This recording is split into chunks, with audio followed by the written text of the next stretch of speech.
DA নিয়ে আবারও খুব গুরুত্বপূর্ণ আপডেট।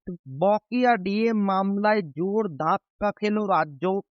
সুপ্রিম কোর্টের নির্দেশে চাপে মমতা সরকার। সুপ্রিম কোর্টে জোর ধাক্কা রাজ্যের।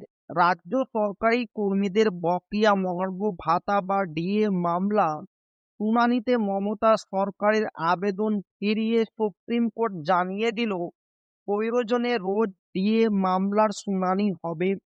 আগামীকাল মঙ্গলবার ডিএ মামলার বিস্তারিত শুনানি হবে বলে জানালো শীর্ষ আদালত।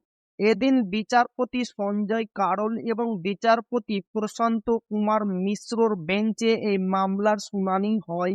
রাজ্যের তরফে আবেদন করে বলা হয় আগামী সোমবার এই মামলার শুনানি হোক, তবে রাজ্যের আর্জি মানা হয়নি।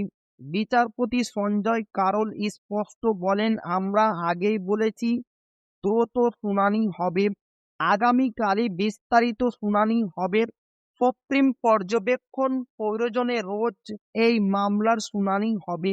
রাজ্যের তরফে আইনজীবী অভিষেক মনু সিংভি আদালতে বলেন, টাকার পরিমাণটা অনেক বেশি, তাই সময় প্রয়োজন।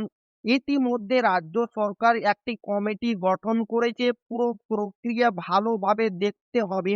হাইকোর্ট বা ট্রাইব্যুনাল কেউই টাকার পরিমাণ জানায়নি বলেও এদিন আদালতে জানান আইনজীবী। বিচারপতির মন্তব্য, বিষয়টি খুব সহজ, আমরা আপনাদের বক্তব্য শুনিনি এমন কোনো অভিযোগ থাকবে না।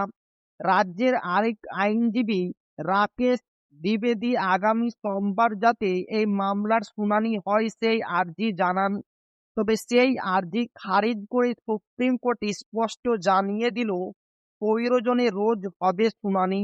উল্লেখ্য, গত 16ই মে অন্তর্বর্তী নির্দেশে সুপ্রিম কোর্ট বকেয়া ডিএর 25% মিটিয়ে দেওয়ার নির্দেশ দিলেও তা অমান্য করেছে রাজ্য সরকার। বকেয়া ডিএর 25% 6 সপ্তাহের মধ্যে মিটিয়ে দেওয়ার নির্দেশ দিয়েছিল শীর্ষ আদালত। তা তো মেলেনি, উল্টে আদালতে আরো 6 মাস সময় চেয়েছে রাজ্য। এই আবহে এদিন সুপ্রিম কোর্ট যে কড়া পর্যবেক্ষণ জানালো, তাতে আশায় বুক বাঁধছেন রাজ্য সরকারি কর্মীরা। তাদের আশা, আগামী শুনানিতে তাদের পক্ষে রায় দেবে সর্বোচ্চ আদালত। এবার ডিএ মামলা কোন মোড় নেই সেটাই দেখার। তো এই ছিল ডিএ নিয়ে খুব গুরুত্বপূর্ণ আপডেট যা আপনাদের মাঝে শেয়ার করলাম। তো ভিডিওটি ভালো লাগলে অবশ্যই আপনার বন্ধুদের শেয়ার করবেন যাতে তাদের উপকার হয়।